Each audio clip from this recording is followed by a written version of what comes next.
Hi, everyone. Good evening. Thank you for braving the cold weather and coming out tonight to the IOP Speaker Series event, The Authoritarian's Playbook, a discussion of how politicians across the globe are using religious nationalism as a tool for power and, at times, repression.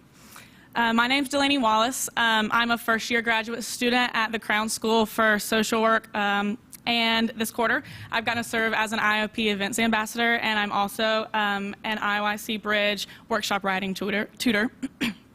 I'm originally from the small town of Anderson, South Carolina, and coming from a very evangelical community, am no stranger to the idea of religious nationalism. That's why I'm extremely excited and honored to get to introduce our amazing panelists this evening, Rana Ayub, Dr. Elizabeth Shackman-Hurd, and Catherine Stewart. Rana is currently an Indian investigative journalist and a global opinions writer at The Washington Post. Throughout her career, she's worked as a reporter, editor, and columnist with numerous leading publications and has received multiple awards for her journalism, including most recently the Overseas Press Club of America Award for the Best International Commentary.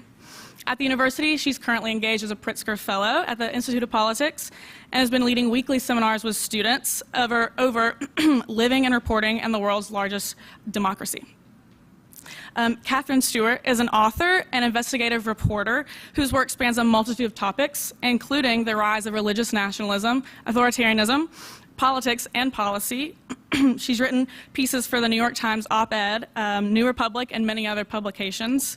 She's also written 2 books, The Good News Club, The Christian Right's Stealth Assault on American Children, and most recently, in March of 2020, The Power Worshippers, Inside the Dangerous Rise of Christian Nationalism. You can also find her most recent essay, Christian Nationalists Are Excited About What Comes Next, in the New York Times. And last but certainly not least, our third panelist this evening is Dr. Elizabeth Shackman-Hurd. She's a professor of religious studies and political science, as well as the Crown Chair in Middle East Studies at Northwestern University, and has taught there since 2002. She's co-director of the Global Religion and Politics Research Group and co-curator of the Teaching Law and Religious Studies Archive. She's written extensively on politics and religion, both in America and internationally. And among her numerous editing and authorship credits are 2 books, The Politics of Secularism and International Relations, and Beyond Religious Freedom, The New Global Politics of Religion. She's also currently writing and researching religion and the American border. Our moderator for this evening's discussion is the IOP's very own executive director, Zeenat Rahman. And just a few other little housekeeping things are to remember to silence or turn off your cell phones. And as always, there will be time for questions at the end. I believe the mic will be in the middle aisle, and just to give priority to students first. And then also some of the other speaker series events we have coming up are tomorrow, Wednesday, November 16th, at the International House at 5:30 will be The Future of Democracy in Brazil, in conversation with Dilma Rousseff, former president of Brazil. And then after Thanksgiving on Tuesday, November 29th, in Mandel Hall is a discussion between former Vice President Mike Pence and the IOP's David Axelrod at 10:30 that morning. So yeah, without further ado, please help me in welcoming our panelists, Rana Ayub, Dr. Elizabeth Shackman-Hurd, and Catherine Stewart. Thank you so much.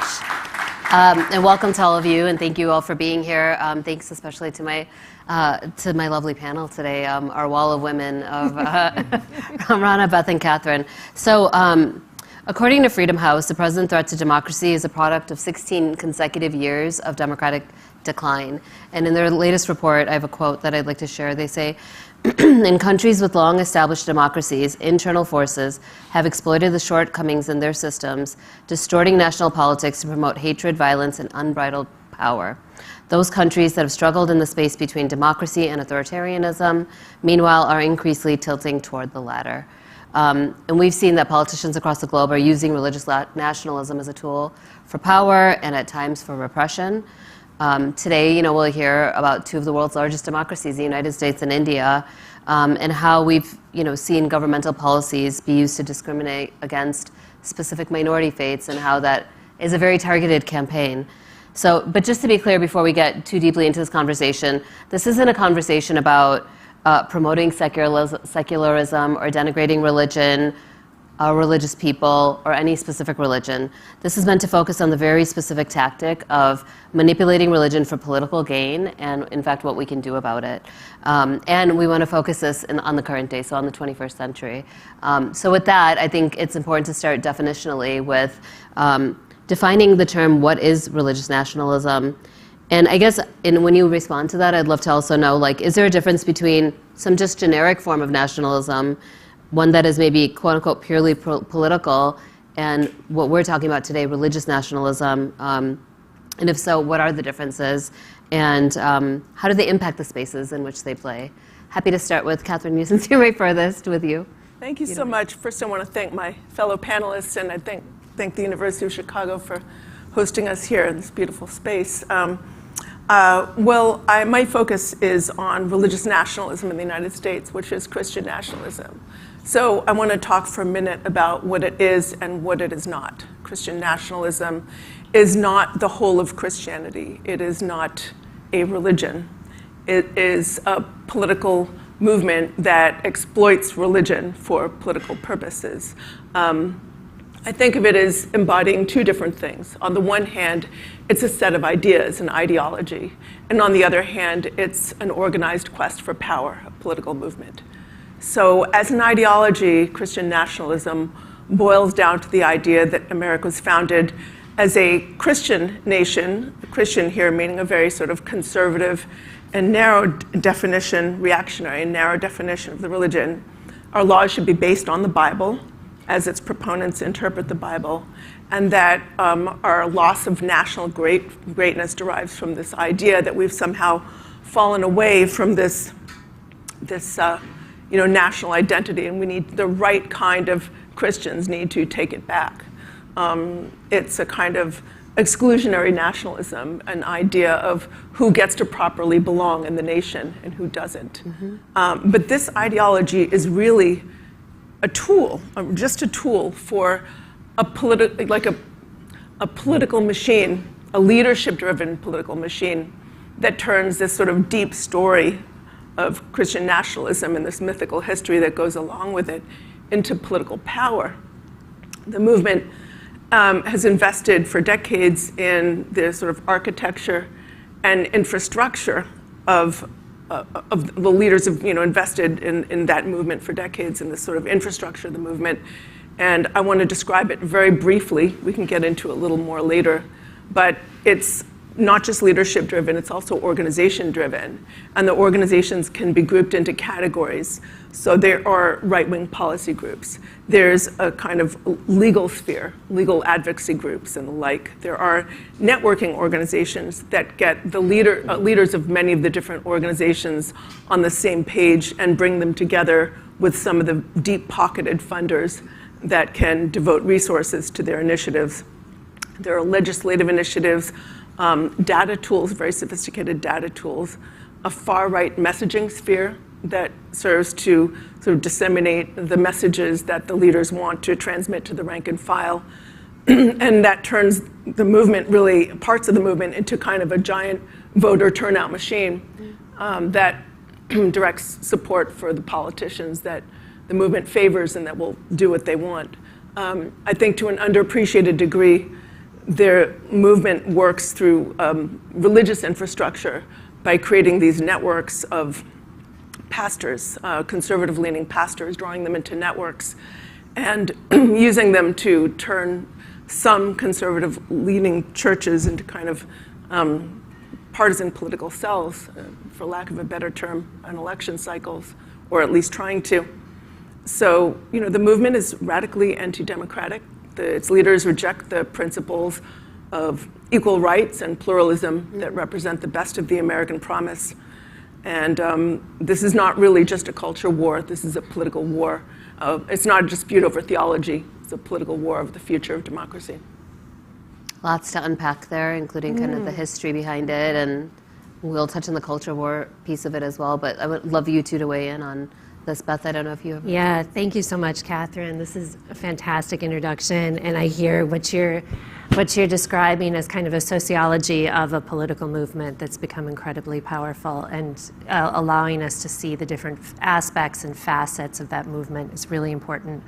I'm going to talk a little bit about some of the terms that we use when we talk about these movements. Tonight our focus is on movements, messaging, forms of organizing. It could be through the media, through educational policy, through political organizing. And these movements define themselves as Christian or as Hindu. There are many others in other parts of the world who might describe themselves as Buddhist, for example, in the case of Myanmar. And I want to think hard about this because we don't need to define them the way they define themselves. So I think one of our challenges here is to realize and to come to grips, and I think this is reflected really nicely in your comments, with the fact that these movements are much larger than what we normally think of as just religion. They are movements that are reactionary. They are reactionary forms of politics.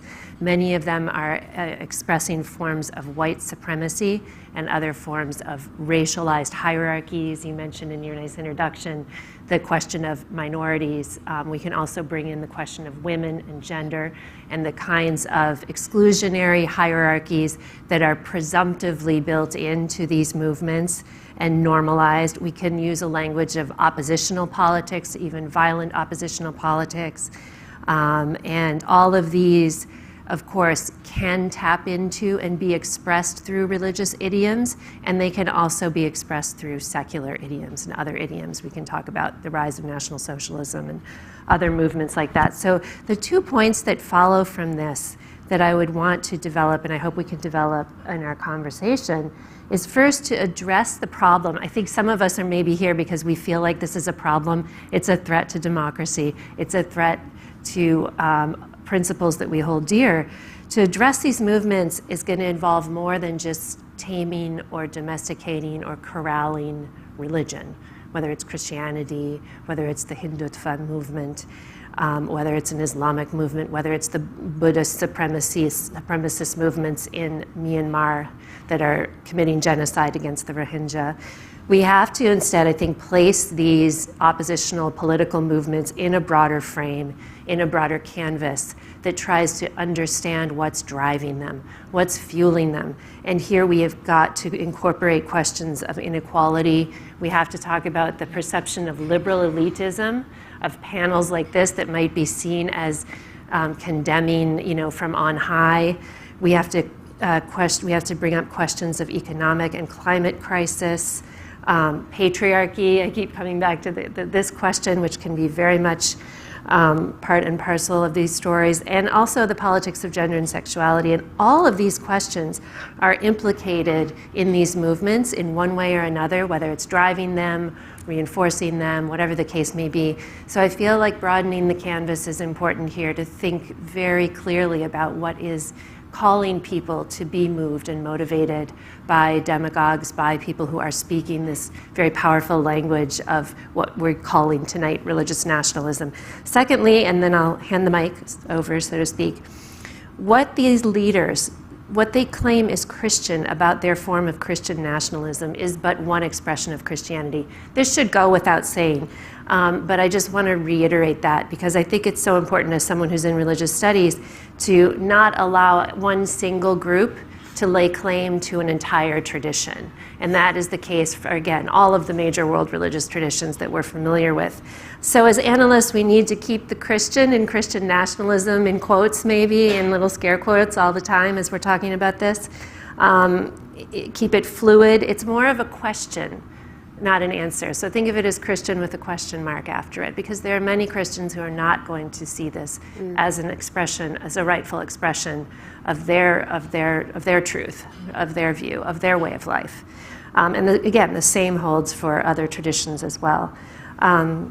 Again, many who identify as Christian do not support Christian nationalism, and some who do not identify as Christian will support the policies of these groups. So I think it helps us to keep these terms quite fluid and keep an open mind and put question marks after them as we're using them tonight to think carefully about how we're using them. So, Kirana, bring us into India and bring India into this conversation. Well, good evening, everyone. I mean, I was listening to Beth and to Catherine. I mean, it's also similar. I felt like you were talking about India because, of course, everybody is playing from the same playbook, right? I mean, of course, when I talk about India, and every time I come to the US and we talk about, I tell them I'm from India, and the first thing they say, oh, it's a democracy, the land of Ayurveda and meditation. Nobody talks about India as a land of the newly minted fascist, right? Because we've never seen India like that, the world's largest democracy. So how do we see that?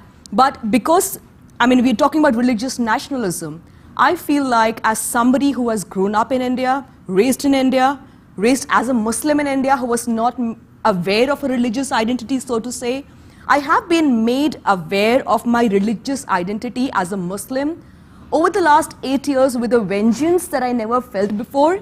And that's the vengeance and that's the truth of Hindu nationalism that's making many of us feel like outsiders in our own country, in the land of my forefathers choosing. This is the land which we chose when India and Pakistan separated, but my family and my forefathers, and that of 220 million Muslims in India, chose was this democracy that we placed great faith in.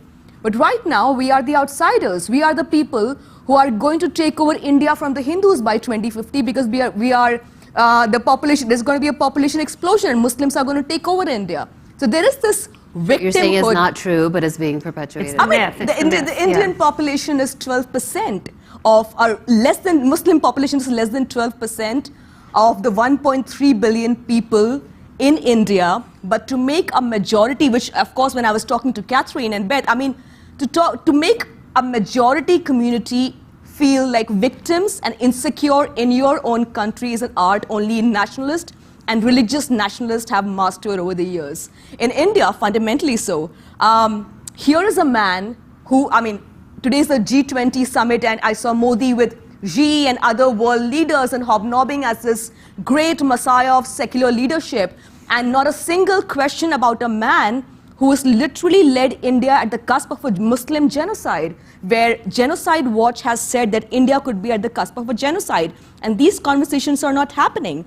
This we have reached here because Hindu nationalism was not nipped in the bud. It was just, one of those, occurrences in Indian Can you politics. talk about how did this grow? You said the last 8 years. Modi's ascendance. Just take, because in case we as an audience don't know much about India. So the ideological fountainhead of the BJP, the ruling party in India, is the RSS, the Rashtriya Swayam Sevak Sangh, which is basically a neo-Nazi movement which has flourished in India, which absolutely had no contribution during the freedom movement of India. These are people who were actually aiding and abetting the Britishers during the British movement, but these are the people who gave India the first terrorist of free India, which was Nathuram Godse, the man who assassinated Mahatma Gandhi in public, right? So this is the RSS gave us Nathuram Godse and many other Hindu nationalists who fueled this culture of hate against Muslims and Christians and the lower caste in India. And truth be told, India has not always been a successful experiment in secularism, although we call ourselves a secular nation, a nation of plural ideas. We have not been a perfect experiment. Yes, we have been communal in our DNA. Yes, we have had resentment between the two communities. The Hindus resent the Muslims. Likewise, the Muslims resent the Hindus. They both, by and large, they don't marry in each other's community. So there is a resentment. What the Hindu nationalists did was to basically fuel this rift between the two, or difference between the two, a minor difference, into a political movement where you label Muslims as invaders in your own country. You talk about the history of India, where the Mughal rulers, the Muslim rulers, were labeled as people who invaded India. And that's how you have fueled the nationalism. So you have these shakhas, wherein these are religious seminaries of Hindu nationalists. So you send your kid to a religious seminary at the age of 6. So these shakhas take kids from the age of 6. And then you are taught about worshipping your mother nation. And the skewed, of course, understanding is that a Hindu nation, by virtue, when you say a mother nation, it's a Hindu nation. And that everybody, a Muslim or a Christian or an Adivasi, is inferior to you. To give you an example, I don't know how many of you remember the very brutal murder of this Christian missionary called Graham Staines in India about 25, 30 years ago. Here was a teacher of a school. He and his 2 kids were burnt alive in a car because they were Christian missionaries. They were doing the work of humanity. These Hindu nationalists burned them alive because Christians were trying to convert Hindus into their religion. Guess what happens in present-day India? The man who conspired the burning of the car in which Graham Staines and his 2 children were burnt alive is now minister in the Modi government. So this is where we are. Hindu nationalism is now mainstream. It has been given this dignified position where people who assassinated Mahatma Gandhi, their bust is being promoted, is being kept in temples. They are being feted, they are being honored. Where Muslims are being lynched on the streets of India for allegedly consuming beef, and the cops, mind you, do not arrest the accused. They go and check if the victim's refrigerator actually had beef or lamb to justify whether the murder was, was it Hindu nationalistic murder or was just, something else? So Rana, but this is as we've said kind of about the Christian nationalism, as Catherine described it, that this is a very political entity or political, animal. And so I'm like, what about all of the Hindus in India who do not, subsume to this ideology? Where's the voice there? Well, and the Sikhs and the, Jains and the, well, the Sikhs others. and the Adivasis and the Dalits have traditionally also been suppressed and brutalized by the upper caste and upper class Hindus in India. At this point of time, though, you hear the voice of a Hindu who hates the Muslim neighbor more than anybody else. There is a silent Hindu, and there is a big population of Hindus which does not support this movement. Right. There is a big population, but it's also a silent population and a population which is relegated to what the Indian government would say are the intelligentsia or the leftists and the liberals who do not care about Hindu ideas. So similar kind of parallel. So yeah, it's exactly the same parallel as Catherine said. Oh, these are leftists who are trying to defame Hinduism, so let's not talk about them. I'm not saying that good Hindus do not exist. That's a big population. That's still the reason why we have not become as the country where we think we are heading towards. But that population who should speak is not speaking loud enough. Yeah. That population is enabling a Hindu nationalist leader in India with its silence. That population is not supporting those who are speaking against a fascist regime. Unfortunately, we have a population then that is exchanging WhatsApp forwards. That is so saying, let's come back to that piece of it, because I want to talk about the silent majority. But Catherine, I want to ask you, the midterms, was it this week, last week? I don't, it's all the same. But which in many ways are a rebuke to this, ruling of the takedown of Roe. Well, in some ways, yes, and in some ways, no. Well, so I'm interested in those groups that you study. I mean, we've always thought in popular conception that it's the culture issues, right? That it's the abortion and same-sex marriage are really what the religious right cares about. What's your read on what just happened, and what are they thinking? It's not just about the culture wars, it's really about power. And what we've seen in the midterm elections is that, frankly, look, I think most Americans, religious and non-religious alike, reject the politics of conquest and division that this movement represents. But some folks, many election deniers, lost their elections, but some won. I mean, we saw in Florida, Ron DeSantis, a day before the election or a day or two before, his campaign released a video saying that he was chosen by God. If you guys haven't seen it, please Google it. You got to see it to believe it. Saying that, on the 8th day, God chose Ron DeSantis to save the nation. He won handily his election, in part, frankly, by working through some of that religious infrastructure that I described before. People like DJ Vance, who at one point was a never-Trumper, and then at a certain point sort of figure out where how his bread was going to get buttered, and became a super pro-Trumper, lending support to a Christian nationalist agenda. He won. Marjorie Taylor Greene, who has called herself a proud Christian nationalist, handily won her election. So, although on the other hand, somebody like Mastriano was defeated. So I think it was a mixed picture in the midterm elections.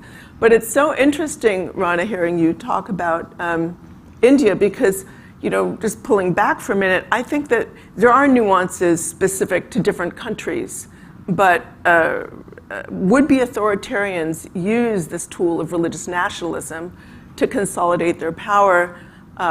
We've seen it all around the world when these leaders bind themselves to these ultra-conservative religious figures to consolidate that authoritarian form of power. We rightly recognize that as religious nationalism, and they're doing it to guard against any democratic check on their power, on their corruption, and often they're leading nepotistic, cronyistic, kleptocratic regimes. And we certainly saw that with our former president, who, whatever you think of him at his rallies, he'd stand up there with a holy man to his right and a holy man to his left, maybe Mark Burns here and Robert Jeffress there, and say, look, you can't touch me. I'm surrounded by these holy men. And many religious leaders of these religious right organizations called him sort of anointed by God. They compared him to a biblical king, like King Cyrus, an imperfect ruler through whom God chose to enact his will. Have we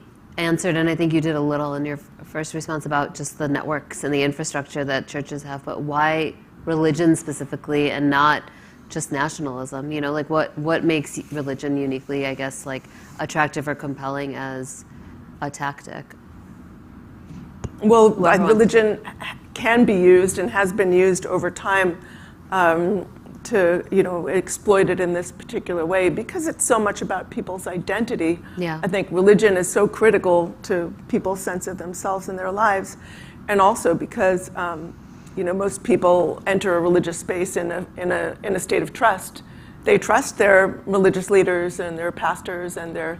To take it from that, in a country like India, right? In absence of any jobs for the youth and rampant unemployment in a country where the economy is in a mess, where the youth are unemployed, despite that, and despite we had 2 devastating waves of COVID in India, where we saw the maximum deaths due to lack of oxygen in hospitals, you would have expected the Indian voter to have hauled the government over the coals. But you still have Modi winning elections after elections in India, state elections with the majority, because the thing that fuels them all is, if he goes, then our Hindu pride, our Hindu ideas, the Hindutva, which Indians take great pride in, will be taken over by those who claim to be secularist and Muslim appeasers. And the only difference between the US and India is, in the US at least you have some checks in the form of the judiciary and a robust media, which, there have been, yes, I believe Roe versus, we will, but you do have a semblance of a judiciary, and you do have a robust media which calls out Trump and which calls out your leaderships and these fascists on their front page newspapers every day. In India, when your mainstream media calls Modi incarnate of a Hindu god on national television, what kind of justice do you expect? So when the courts look away and give the land, a demolished mosque, for a temple to be built on it, when the Supreme Court does that, there aren't many checks and balances in the Indian context. Yeah, I wanted to go back to your question about the kind of differentiating, what is it about religion that allows it to be kind of taken up in this way, in such a compelling way. And I think it's interesting to think about, I think it's important, as we're trying to do here, is to think about different traditions differently. So the resources that we may see in Hinduism that are taken up by the RSS and the Hindutva movement are going to be different from the resources in Christianity that are taken up and arguably then put to political uses by Christian nationalists. But I think it's really, so in this case, in the case of Christianity and Christian nationalists, I think there are there's a language that is familiar that has to do with reaching out to the vulnerable, to reaching out to people who feel in a precarious position, economically, politically, socially, and giving them a place to fall, a safe landing. There are resources in those theological traditions and these religious traditions that can be very comforting and can make people feel welcome and feel at home and feel taken care of. And it's important to recognize those impulses. And I think at a time when we're seeing climate crisis, massive, enormous movements of people around the world that we've never seen before at this scale. And you mentioned the pandemic. We're seeing all of these forces that are making people feel more and more precarious. And so to the extent that these traditions can be mobilized in a way that makes people feel brought in, part of something, part of a community, part of a nation, it's a very powerful force. And so I think we're reckoning with something that we're not going to be able to just kind of excise the bad part and throw it out, and then it'll be all fine and pretty and nationalism will work the way it should. Nationalism, religious or not, evokes very powerful sentiments, powerful forces that need to be thought about very carefully and tempered and talked through. And I think events like this are doing precisely that. So I think that we have a lot of work to do in understanding these traditions, how they get mobilized, how people are kind of trying to meet their needs, in some cases, through violent extremist movements, which is really frightening. So that's the challenge as I see it. It was really interesting in both of the examples of the United States and India is the origin story. That it really goes back to the founding of the country was based on fill in the blank, and then that is being brought into kind of present day. And Rana, I'm glad you think our press is free and fair, but it does make me think of. I mean, it has not been completely captured. You have semblances. Yeah. I mean, I'm just seeing a ray of hope. I mean, you haven't seen the Indian press. I mean, if you see the Indian, no, I have. some of Indian news channels, I mean, trust me, it puts Fox News to shame. I mean, I watch enough Fox News to say that. I think we have a very exaggerated version of Fox News, which basically for the last, 3 days ago, the only headline in India was me and my bank account for 3 primetime debates. And I felt like, hang on, there's not even enough money in that account for that to be in a country of 1.3 billion people, right? I mean, that's what you're discussing on primetime debates the entire day, because the government has said before the local elections, you need to find an issue. I mean, one more point that I need to make.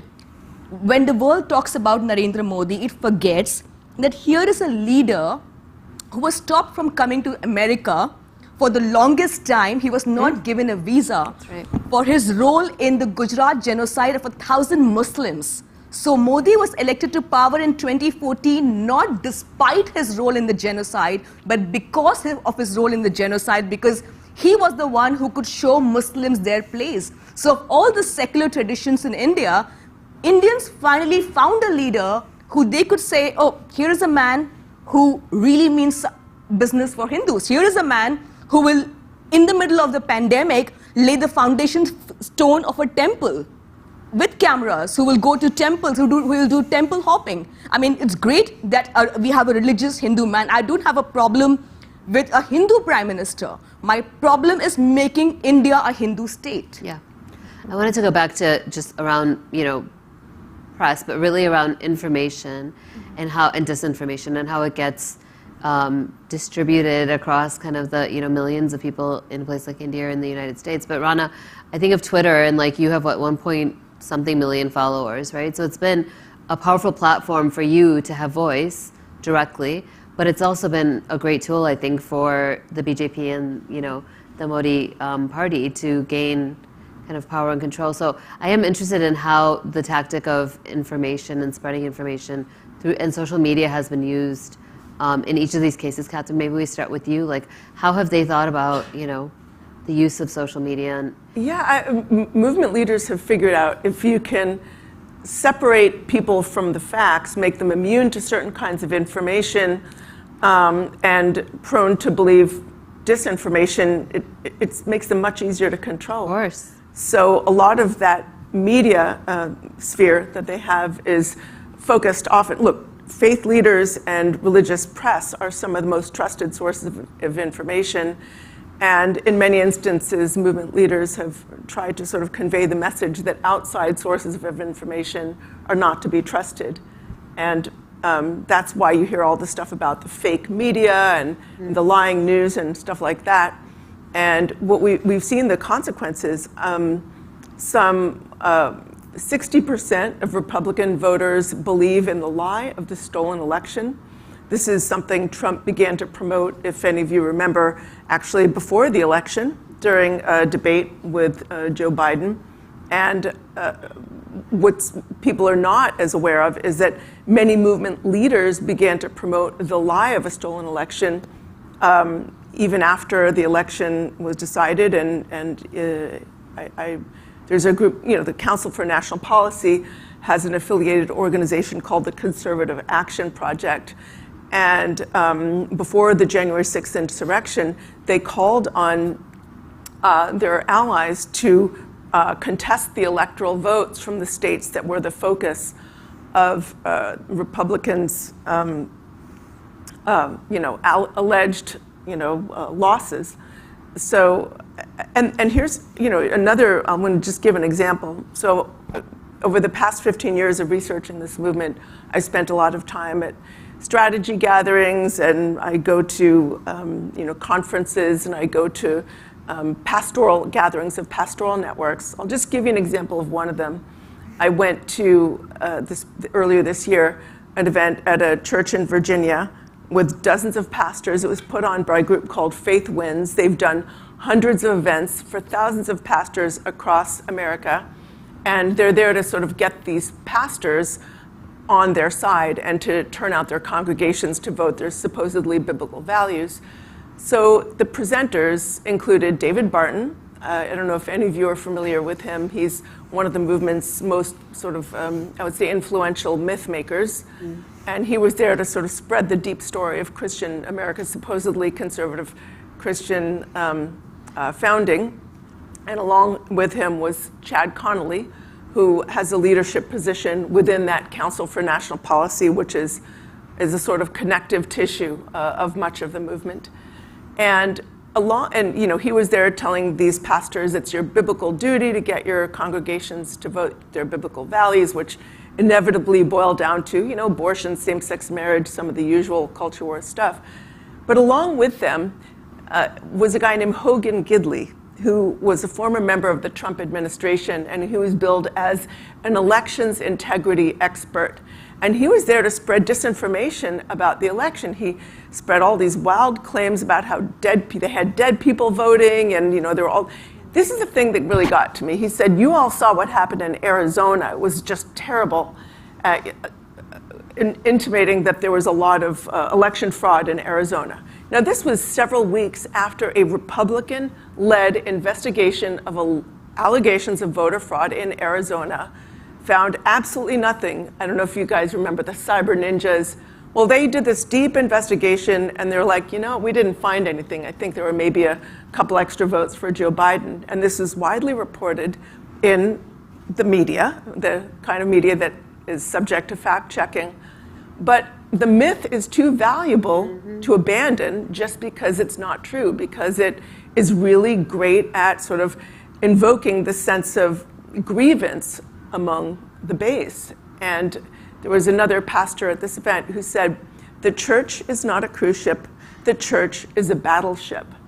And then they handed out voter guides and all kinds of other very candidate-specific tools for these pastors to distribute at their churches. And so you can see how some of this disinformation is being spread through religious networks. So Rana, back on the social media question, another question for you on top of the one I already asked you, which is, are there ways that you think the Modi government is using kind of the frameworks around social media and basically having guardrails, around combating online abuse, around misinformation, but really to control or suppress free speech? Well, according to Time magazine, I'm one of the 10 most abused person on the internet. Sorry. So that speaks volumes of how the Modi-led. So I wrote a cover story in the magazine that I worked with in Tehelka in 2013. This was 1 year before Modi came to power. It was called Modi's Operandi, on how he was at that point of time using disinformation and social media campaigns with this PR company called APCO Worldwide to actually sanitize his image and use social media trends, bots, these influential Hindu Americans, Hindu NRIs who live to tweet about the glory of Narendra Modi. And of course, at this point of time, I think we do not give it the credit that it deserves. But disinformation is one of the key reasons why authoritarian regimes are really where they are, and they're flourishing and thriving. Because, I'll give you an example of India, right? We talk about, this rumor that I said that Muslims are going to take over India by 2050. Is it the truth? No, it's not. They're just about 12% of the Indian population. But if that kind of bit goes around on WhatsApp forwards and Facebook and social media unchecked, a big percent of the Indian population is not consuming mainstream media, is not consuming fact-check media. They do not have the access to fact-checking websites. The nuance isn't exactly that is offered to them on a daily basis. So they will consume the WhatsApp forwards. They will, the kind of, for instance, a small thing, something about my family owning, a $1 million mansion somewhere by the beach, and floating around, it came to one of my own cousins, and she said, "What did I miss?" And that's how much. That's how I invited. That's how much. But again, this is all the way the disinformation campaign is being used. The smear campaign is being used to target journalists. You assassinate their character. My image was mobbed on a porn video and circulated all over the country with screenshots on WhatsApp, Twitter, Instagram, everywhere you name it. So for a country like India, when you try to target a woman's character, half the battle is won. And then, of course, trying to, slice up your speeches from various events and then make it look very Hindu-phobic and then spread it on WhatsApp forwards and Facebook and say, these are the people who claim to be liberating India and these are actually Hindu-phobic people. So disinformation has played a huge role, at least where Modi is concerned, I'm sure, with Trump and other regimes. The Rohingyas, right? What's happening to the Rohingyas in Myanmar? The genocide was fueled by Facebook. Facebook was one of the biggest enablers of the Rohingya genocide, when you are fueling this narrative that the Muslim Rohingyas are going to take over. And these seemingly Buddhist monks who would never thought would get so violent, and you saw one of their cover stories in Time magazine, they did, because religious nationalism, along with disinformation, fueled a big problem in Myanmar. Yeah. But are these movements connected globally? Like, is there a connection, and can you speak to that a little? Well, and it's actually interesting you bring that up right now as you're talking about social media, because precisely through and via social media is one of the primary ways they're connected. Yes, we're talking about transnational movements that are not only copying from each other's, taking a page from each other's playbooks and getting in touch on social media, but they are actually meeting together and organizing in some of the same fora that you were discussing, Catherine, where they were organizing to strategize, to organize as a political movement, to explicitly find ways to support each other in their national contexts, and to kind of give lessons learned. Here's some tips. Right. Here's what works, best practices. Here's how we got these people elected. Here's how you can manipulate information. Here's how you can use social media to your advantage. And many of these groups, and I'm thinking here specifically about one of my students who is working right now on the relationships between groups here in the US and groups in Latin America, where there is a very powerful evangelical lobby, as I'm sure many of you know. And they're actively organizing together, meeting together, hosting events together, and learning from each other's experiences, and then sending young people back and forth to, as interns, as lobbyists. So we're talking here about a very well-organized global movement. Now, not in every single case. So in the case of the Rohingya, in the case of what was going on in Myanmar, they were not necessarily connected to some of the movements that I'm discussing at Washington, transnational evangelical Christians. So it's not that simple, but there are definitely networks that could be mapped globally, and those connections are being forged and strengthened as we speak. In a few minutes, I'm going to move to audience Q&A, but a couple more questions for you ladies. One is like the money, like how is this stuff funded? And Catherine, I think you looked at the funding networks. Can you speak to that a little? And then if either of you have... Well, the movement in America has three sources of funding. The first is a subset of America's sort of hyper-wealthy cadre. I mean, very rich people in America are also very politically diverse, but there is a cadre of extremely wealthy funders, including, I mean, the Wilkes brothers, DeVos Prince family juggernaut, Sean Filer, so many others that I talk about in The Power Worshippers and some of my other reporting. So sometimes they'll fund initiatives directly. There's an increased use of something called donor-advised funds, like the National Christian Foundation, where people will donate money to this foundation, and then I think last year they dispersed some $1.5 billion in funding. So you can't always trace the money directly, but sometimes you can, just like looking at people's Form 990s, et cetera. And then a second source of funding is small dollar donations. A lot of the movements, organizations like Students for Life of America, American Family Association, they send out emails almost every day, or maybe in the case of Students for Life of America, perhaps multiple times a day, asking for small dollar donations and getting them. That's sort of a model that was developed in an earlier phase of the religious right and what it's become today. And it's been somewhat successful, very successful over time. And then a third source of funding is public money, yours and mine, taxpayer money. A lot of the calls for supposedly like religious freedom that characterize a lot of the activism of the religious right today are actually efforts to claim public money for their initiatives. This is really obvious, I think perhaps most obvious in the field of public education, where movement leaders have been agitating for years for a share of public funds for their schools, for religious schools. And there's a very kind of interesting history to the sort of voucher movement that I won't go into here. But what they've figured out at this point is that they can make this work for them. And through a series of Supreme Court decisions, one in Montana, Espinoza versus Montana, I can't remember the name, Carson versus Macon, and several others, they're getting closer to their goal of having public funding in many ways of private religious schools that are allowed to teach contempt toward other faiths. Some of the schools that I looked into that are receiving substantial amounts of voucher money teach male headship, say that, you know, in their student guidebooks that being a good citizen means being anti-abortion and things like that. Some of them are teaching creationism or using textbooks from Becca or some of the kind of sort of homeschool sector. So that is another big part of the money piece, one that they'd like to increase. Rana, you had talked about the business sector. I mean, at this point of time, the two of the biggest business houses in India, the Adanis and the Ambanis, are at the forefront of funding the entire Modi government, which of course, which implies that they're also funding Hindu nationalism. The Adani group is, the Adanis are the second, I mean, Gautam Adani is the second richest man in the world right now.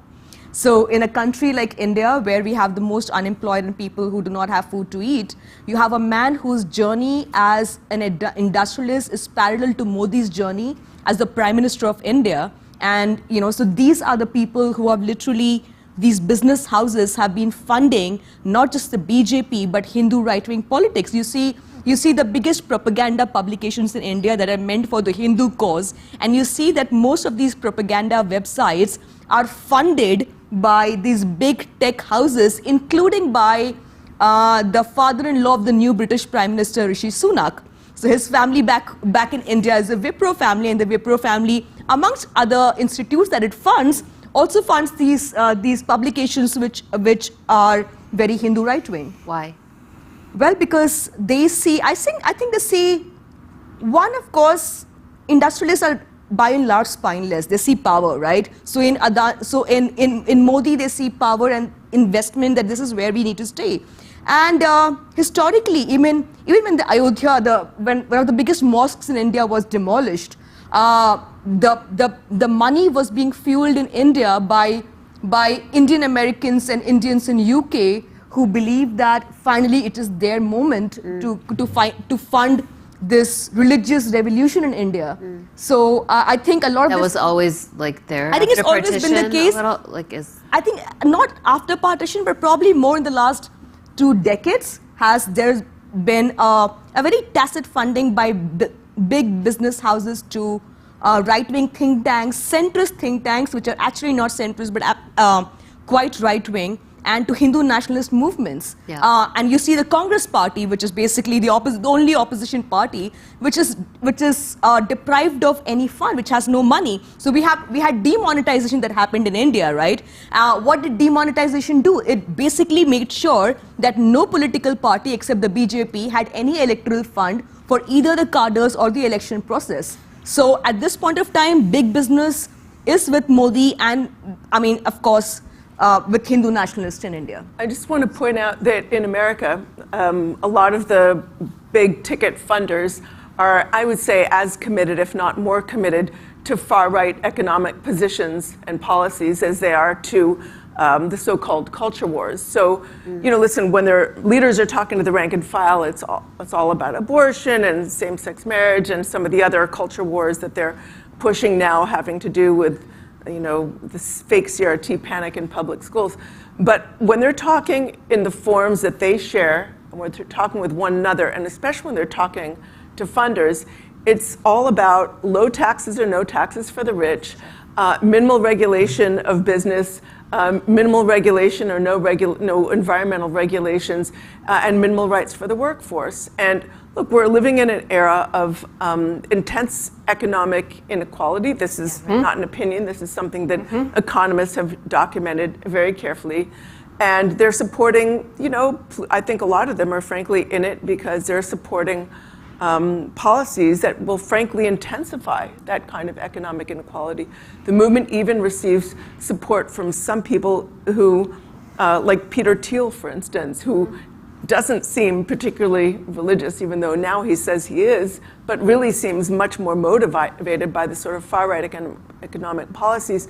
And a lot of the very political preachers, people like Ralph Drollinger and many others, have come up with what they call biblical economics, where they're actually finding biblical justification for these far-right economic policies. A small side note, I think one of India's more liberal industrialists recently posted a picture from a temple visit in Dubai, and he said, finally good to see a temple and Jai Shri Ram, which is the Hindu nationalist slogan. So suddenly Indian industrialists are discovering their Hindu side because it's profitable for business. I just wanted to add to that, building on both of these previous comments. I think sometimes we think of religion as standing apart from politics and economics, and what we're hearing is that the kind of global capitalism that we're experiencing as hegemonic, as really the norm all over the world, is global capitalism, and who can play by those rules and play it best, or break those rules and break them best, is and has shaped religious traditions in really profound ways. So you see the commodification of those traditions, you see them shaped to serve capitalist interests. And so there's a really interesting pattern here that we're seeing across different countries, I think, where we can identify rampant capitalism, greed, authoritarianism, and de-democratization, meaning the fall or the decline in democratization, all coming together in a package deal. And it's so ironic because there have been so many religious figures that have actually argued for care of the poor and care of the least of these, and social justice from their pulpits, and yet they tend to be the disempowered, perhaps sometimes. I'm going to pause us to go to your questions, so feel free to line up in the middle to queue up for your questions.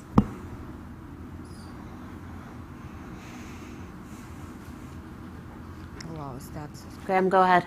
Thank you very much. My name is Graham. I'm a second-year Master in Public Policy student. You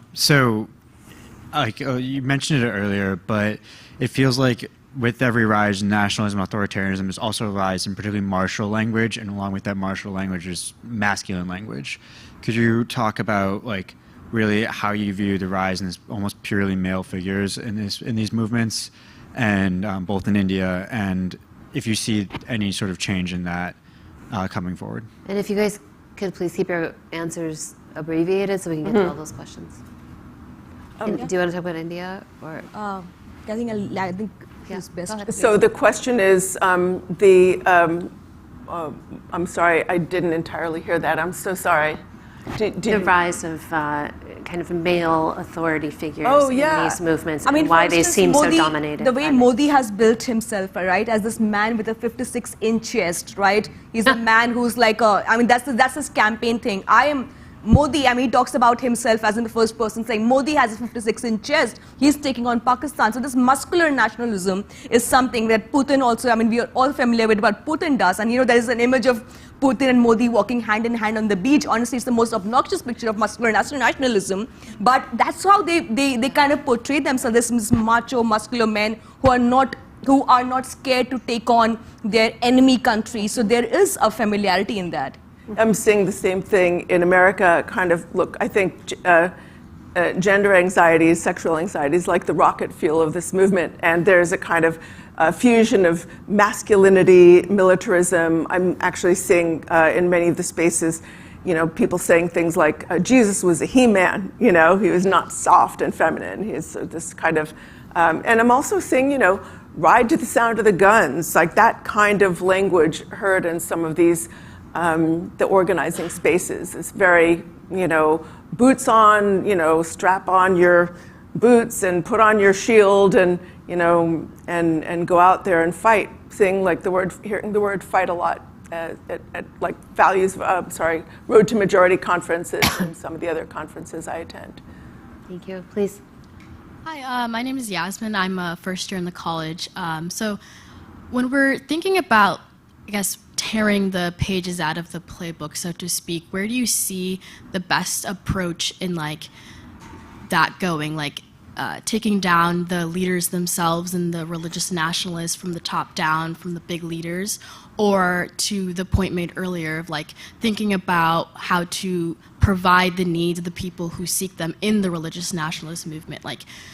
Are we going on a macro scale or the super micro scale of knocking on doors and talking to the people who are falling down the rabbit hole, so to speak? Where do you see the best approach? Thank you for asking the question about solutions, because It's a great. I didn't want to take up more time, but I did want to ask you guys. So if you can all maybe respond to that. I read a quote recently by the writer Octavia Butler. She said something like, "There's no one solution to our political problem, to the problems of our future. There's no magic bullet. There are thousands of answers at least, and you can be one of them if you choose to be." So I think there are no avenue. There's no one single solution, but there are multiple solutions. I think investing in the infrastructure of democracy, voting rights, addressing issues like gerrymandering. Look, in a country where 40 to 50% of people don't turn out to vote, and a number of others have their votes essentially stolen from them through often race-based gerrymandering, voter suppression tactics, et cetera, it doesn't take a majority to win elections. It takes a very disproportionately organized minority. So, and I think, look, 27% of 18 to 29-year-olds voted in the midterm elections. If younger people vote in larger numbers, that would be very helpful. I think we need to do a better job of helping people understand that they have a stake in democracy. And just finally, I'll say very quickly, I think we need a big tent. If we're going to defeat authoritarianism in our time, it's a very big, diverse country. We're not all going to get everything that we want. But if folks are really invested in sort of rejecting a kind of authoritarian agenda, we can find ways to work together. Thank you. I love the idea of reinforcing democratic institutions, democratic proceduralism, and all of that is exceptionally important. So I second everything you just said, and I would add to it that I think it's incredibly important to resist the urge and the pressure of elitism in all of its forms, because I feel like there's a sense in which many of these movements are fueled by people who feel that they've been shut out and they don't want to vote because they feel like their vote doesn't count anyway. No one listens to me. I can't get a job. I can't get food on the table. Maybe I need to move to a different country. I can't get into that country because there's a wall. People who really feel like they've got nothing. And I think that part of this really is back to those big questions of climate and inequality and the ravages of capitalism, which you know, you can read Octavia Butler to see where that's going to lead us, because she does it better than anyone. And so I would just make a call for going back to, as Yasmin has reminded us, to some of the big causes of why people are feeling so disaffected, why people are not informing themselves, you know, in real time about real things that are happening, and are becoming kind of allowing themselves to be taken up in this fantasy world of, you know, election fraud and so on and so forth. And so I would get back to some of those root causes, as well as reinforcing the democracy and the proceduralism. Anna, what are you optimistic about? I think we just need to go also be outside our echo chambers, because I still think we are talking about the same set of people who are nodding in agreement to everything that we say. So we also need to kind of meet a diverse set of people and also engage with them and understand where their criticism is coming from. Yeah, please. Hi, my name is Henry Smith. I'm a first year at the college. Last year, the Swedish bank think tank, VDEM, rated India an electoral autocracy, basically weighing to its majoritarianism. The BJP denied that report, but then when an opposition MP tried to raise it in the upper house of parliament, they were blocked from actually bringing it up by the chairman of the upper house, who is the head of the or a member of the BJP. With that said, how can you prevent the rise of majoritarianism in a country where it has already seemed to have taken root? Well, the only solution is a pushback, right? Which many of us, it's a very unpopular battle, as I keep saying, it's a very unpopular battle. And, you know, I mean, like, what am I doing speaking here in a bunch of like 100-odd people? It's just making them understand what's happening. I think the first step begins with letting them know what's happening in India. So back in India, I mean, we know, and there is this dictatorship where any report against India, like Freedom House, when it downgraded India from democratic to partly democratic, India deleted those tweets from Twitter and got Twitter to delete those tweets, right? So how does the outside world know what's happening in India? I think it's crucial for the diaspora and also Indians, or probably anybody who's more aware, to read more about what's happening in these dictatorial regimes and not get the whitewashed version of, and probably be more aware that there's more to India than the democracy that the world talks about. Sergey, graduate student, Committee of... Can you speak up? We can't hear you. Yeah, Sergey, sorry. A Committee on International Relations graduate student. And I speak into the transnational and religious nationalism. I come from Ukraine, and I was astounded that the war in Ukraine is really strongly supported by the Russian Orthodox Church, and perhaps not going as far as saying that it is the main source of Putin's power, but at least it is clearly one of the pillars.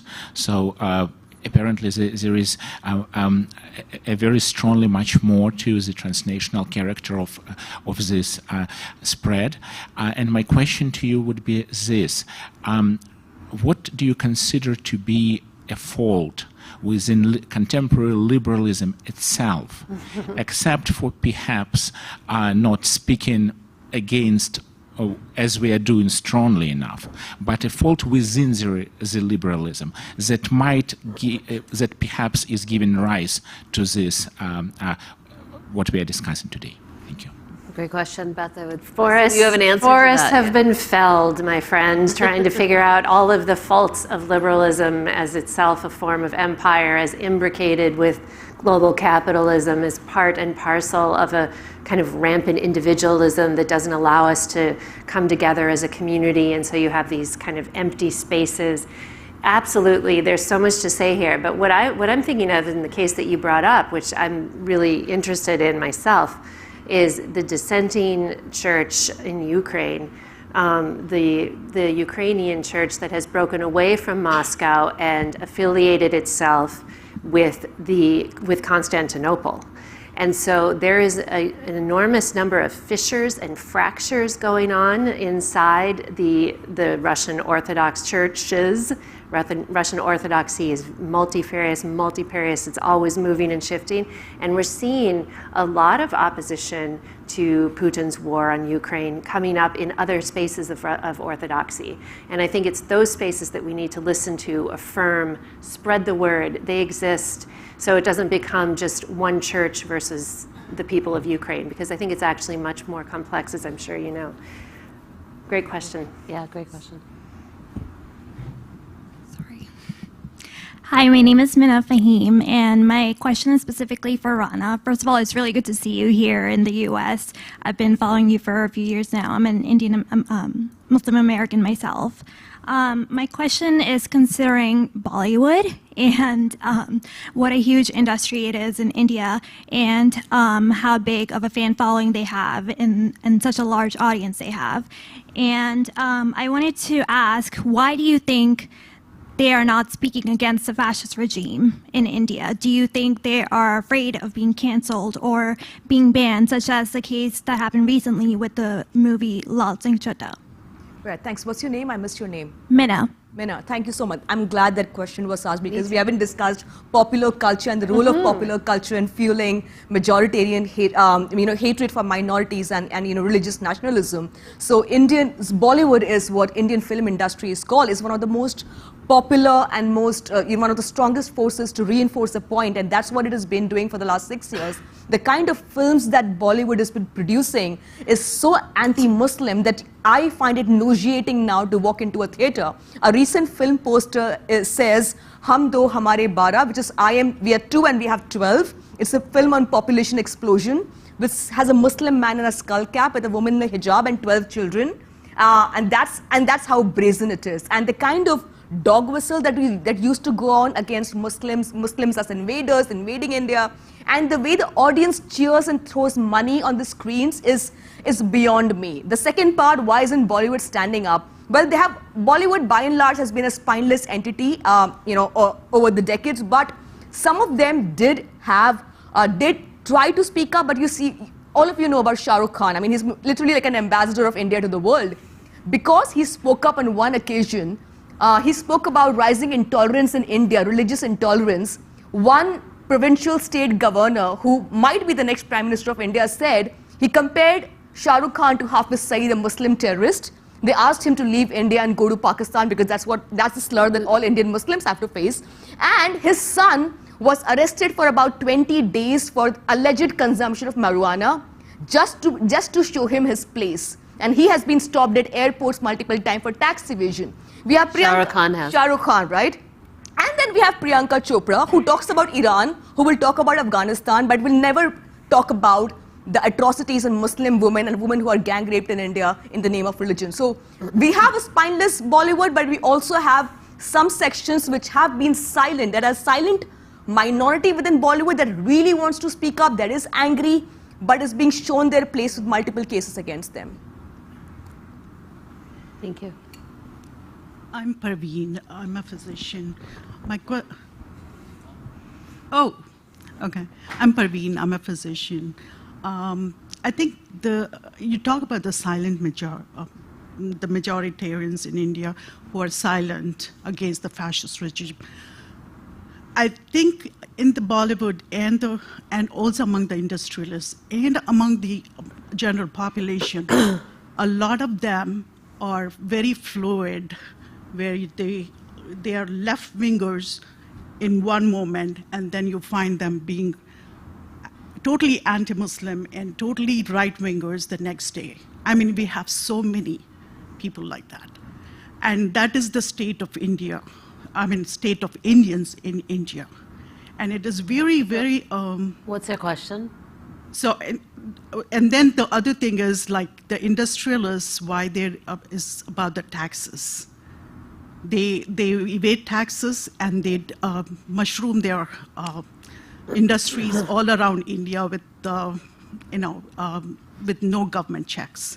My question is also about how do you see any parallels between India and other countries' nationalism, where you find that the Indians here in Indian diaspora here in US are actually funding the nationalism while fighting for their rights here as minorities. Mm-hmm. Do you find great any question. parallels? Yes, it's also a great question to. And also, I want to know about on. how do you differentiate between patriotism and nationalism?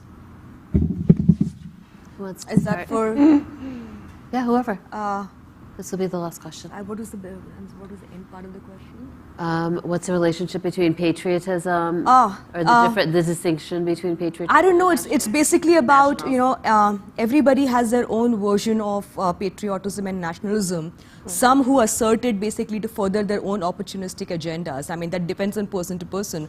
I am possibly the most patriotic person because I think that I am, because I have never left the country to even get any education. But my country chooses to believe that I'm a traitor and I need to be charged with sedition because, one, I'm a Muslim, and a Muslim woman who also has a voice, and three, a Muslim woman who is critical of Modi on foreign land. So for a big population of India, I'm a traitor. I'm not nationalistic. I have no patriotic credentials. When India-Pakistan match happens, I mean, that's the biggest test of patriotism for any Indian Muslim. Almost every third person will, very jokingly in good humor ask, and this has been happening since I was in school, hey, what team are you going to support today? Right? It's always happened. That's the kind of communalism that has, I think, always existed. What's the first question that she asked? Have you seen other examples of countries where the diaspora is so active in look at the Indian diaspora, the way they are Trump fans, right? I mean, the Indian diaspora has been the biggest fanboys of Trump. When all these events are hosted in America, the Howdy Modi event, who hosts these events? These are hosted by diaspora events. Why does Trump allow these massive Indian audiences to host Modi in America? Because he needs the Indian American community here to vote for him. And the Indian Americans have always voted for characters like him in the past. These are the people you see Indian Americans saying, but you know what's happening to the Rohingyas in Myanmar? The monks are justified. The Buddhist monks were largely peaceful, but the Muslims must have done something to trigger that. So they are fueling a narrative whichever part of the world that this right-wing nationalism, this diaspora here has. I mean, we saw what happened in Leicester, right? I mean, the communal violence in Leicester, between British Muslims and British Hindus. There was a BBC study that said that 70% of the hate was emanated from India on social media handles. So I think hate is no longer restricted to geographical locations. It's like, oh, I like the dictator better. Indian news channels are going all praises for Putin because he is the kind of muscular nationalist that Modi is, who bombs countries, and he shows this muscular nationalism who is not scared. So I think, that answers your question. Yeah. It's I'd love you guys to wrap up, but if the question is, are there other countries where you see this diaspora as active? But feel free to just kind of conclude. Israel. Yeah. Catherine? Are there other countries where you see the diaspora funding? Israel. 2.0, yeah, absolutely. I do think it's really interesting. You see in America, you see some of the right-wing organizations like the Alliance Defending Freedom has established multiple outposts around the world. You see Russia-funded anti-gay organizations all over Europe. I mean, a lot of these countries are not, sort of authoritarian, would-be authoritarian groups or religious nationalist groups are actually, working across borders to kind of spread forms of illiberalism and frankly, irrationalism. So you do see a lot of transnational activity. Well, lots more to discuss, but we have to end here. Please join me in thanking our panelists, and thank you all for being here.